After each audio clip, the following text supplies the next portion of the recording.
Listen, speaking, you got it superlistic. Cleansing my soul, addiction for now.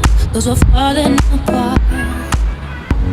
It's Wednesday, February 14th, Valentine's Day, and I'm working from home because I've got a little surprise I'm planning for Adri.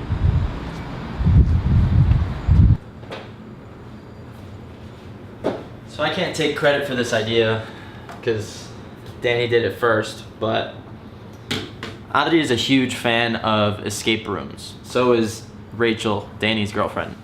So for Rachel's birthday, Danny planned a scavenger hunt / escape room that we all did together with Rachel.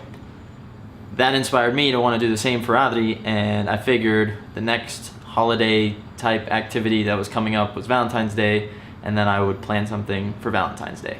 So I set up an escape room in my apartment for Adri to escape when she gets home from work. I'm gonna show you how it all works. So the theme for this is Valentine's Day. Basically, I flipped the switch on her, wrote this note to her, hypothetical. She told me that she had a date planned for me, and I'm super excited about it, and she needs to set everything up before I get home, aka the 1 hour to escape the room, or else she loses. So this is the note saying, I'll be back in an hour, hope everything's set up by the time I get back, and then here are the criteria. It's basically a checklist of various sappy Valentine's Day stereotypes. Some candles, some roses, some music, a romantic or scary movie, a romantic dinner, chocolates, wine, a present, various things. So these are all the steps that she needs to complete before she's theoretically escaped the room. And then last but not least, a little clue for like one of the first hiding spots. So that last paper is in reference to a board game that I have that's actually a escape room, but in the form of a board game called Exit the Game. In this box is a key, so she just has to put 2 and 2 together that sign is referring to this game. When she opens the box and finds that key, that opens up this cooler that has wine and wine glasses in it, so that's one item off the list. Another simple one is to put on a movie on the TV. Trick is I hid the remote to the TV, so there's no way she can actually get to a movie without it. The remote's simply hidden in this drawer. That's an easy one.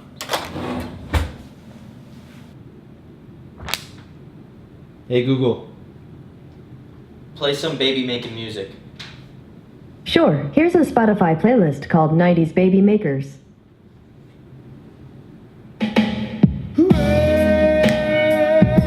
Yeah. So those are all the easy ones. Then it gets a little bit more interesting. It starts with my phone. I'm gonna leave my phone out somewhere. Right now I just have it right here. But when she finds my phone and looks at the screen, this is what she'll see. Come on. You need a code.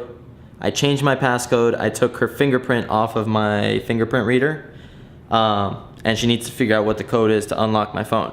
I left her one hint, which is this little rose in the corner. Come on, come on, come on, come on. Jeez. I put that little rose emoji in the corner to hopefully lead her to these. Threw all these rose petals all over the bed, but only 4 of those petals have letters written on them. So yeah, corny, I know, but I wrote love. I wrote an L, an O, a V, and an E on one petal each. And I only left one that's face up, which is this one, so that she can kind of get the idea that some of these petals have things written on them.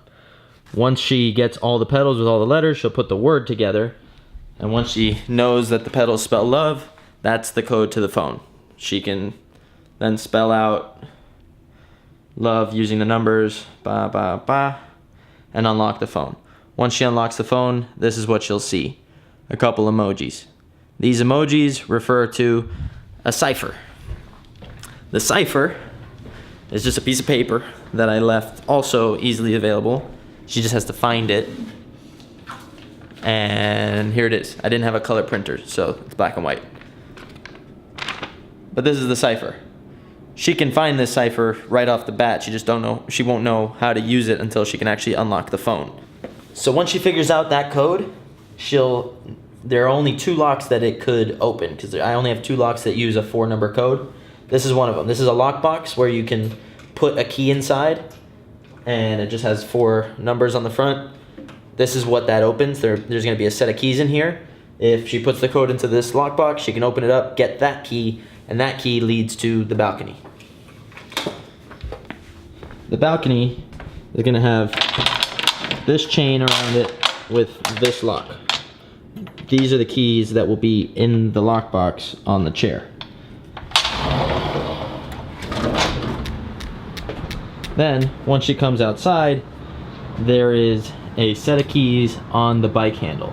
These keys are to open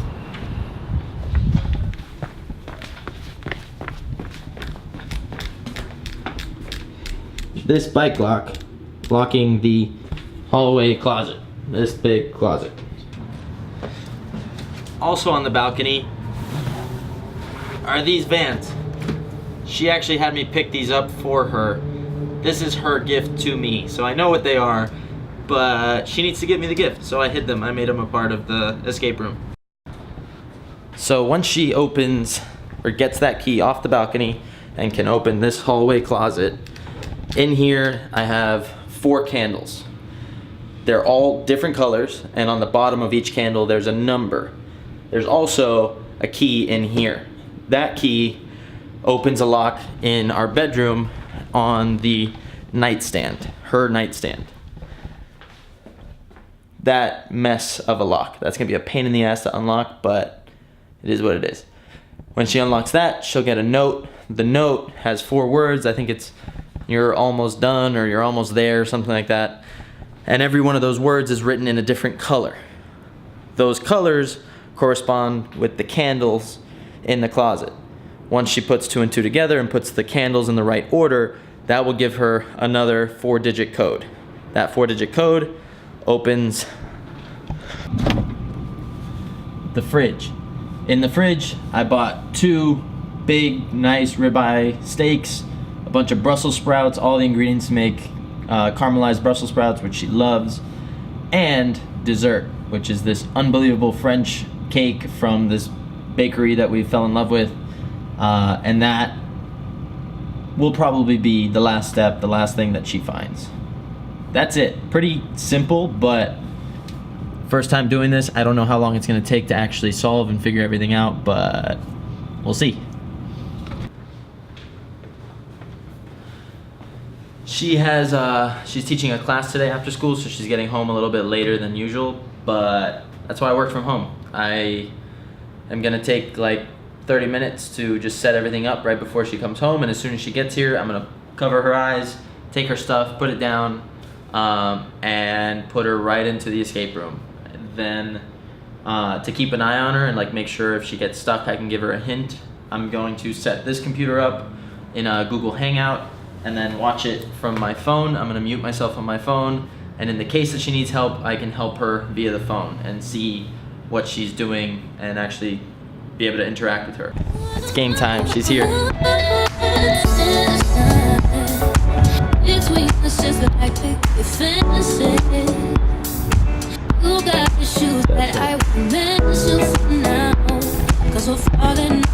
so we have to set everything up and get ready.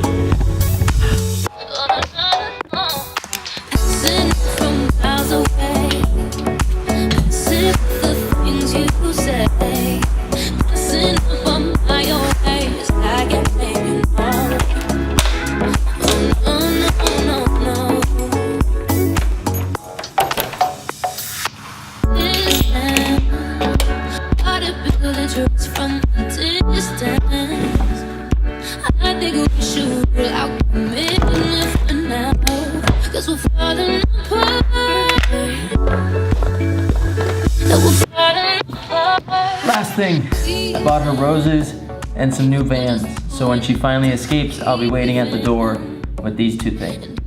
I'm gonna hide them in the stairwell right next to my door.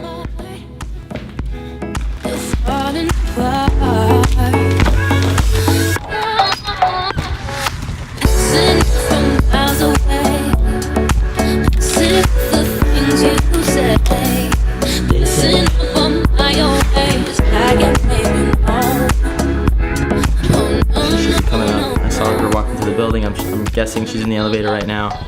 She should be getting to the door any minute. I'm gonna catch her outside, take her things, put them in the room, tell her to give me a second, wait outside while I hit record on all the cameras and set up the hangout, and then we're good to go.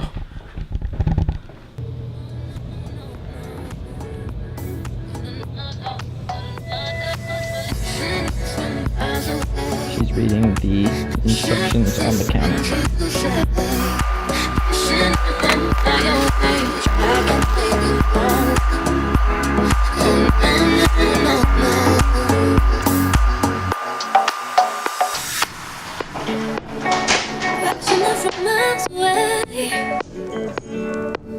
Passive with the thing you say.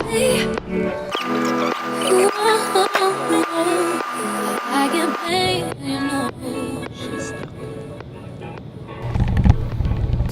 So she has gone onto the balcony, opened up the hallway closet. She got the wine out of the cooler, but she still has not figured out where the other key hiding in that board game is. So without that key, she can't get into the nightstand, which gives her the clue to help her use the candles to unlock the fridge. She's used one hint so far. It didn't help her find the box, the game. She's walked by it like 20 times. She got into the fridge. Nothing, not for you. She got into the fridge. She finally found the game with the key in it, so she unlocked her nightstand and got the code for the fridge. She just finally used Google to play romantic music, and it's super loud. I can't hear anything anymore. She finally found the remote. It was the last thing. She has like 5 minutes left. Now she just has to pick out a movie. And then she's gonna open the door and let her boyfriend in. This is Star Child. I got my father's name still on this motherfucking record. I'm gonna play this motherfucker for y'all. Hey! I made it. Alright, so I think the escape room was a success. Let's hear it from the participant. How'd it go? I see you're drinking the wine that you found in the cooler. It was great. I loved it. Yeah? Yeah. Was it hard enough? Yeah. Just hard enough? Once I got the ball rolling, once I solved one, it was easier to solve the others. Yeah. It was the things that I wasn't good at was finding things. Yeah, you weren't looking very hard. Because I was looking more for like riddles. And Yeah. like, I didn't think that I was just gonna have to find stuff. Yeah. I tried to hit a little balance in between. It was good though. I wasn't constructing all sorts of riddles and stuff like the real escape rooms do, so I made it like a hybrid, just find stuff, like a scavenger hunt type thing, and a puzzle game. So, she's on the couch, she's loading up our movie, and I'm working on dinner. Some Brussels sprouts, caramelized Brussels sprouts, and some big ol' ribeye steaks. That's where I'm gonna end this video. I've got a date to attend. I'll see you guys later.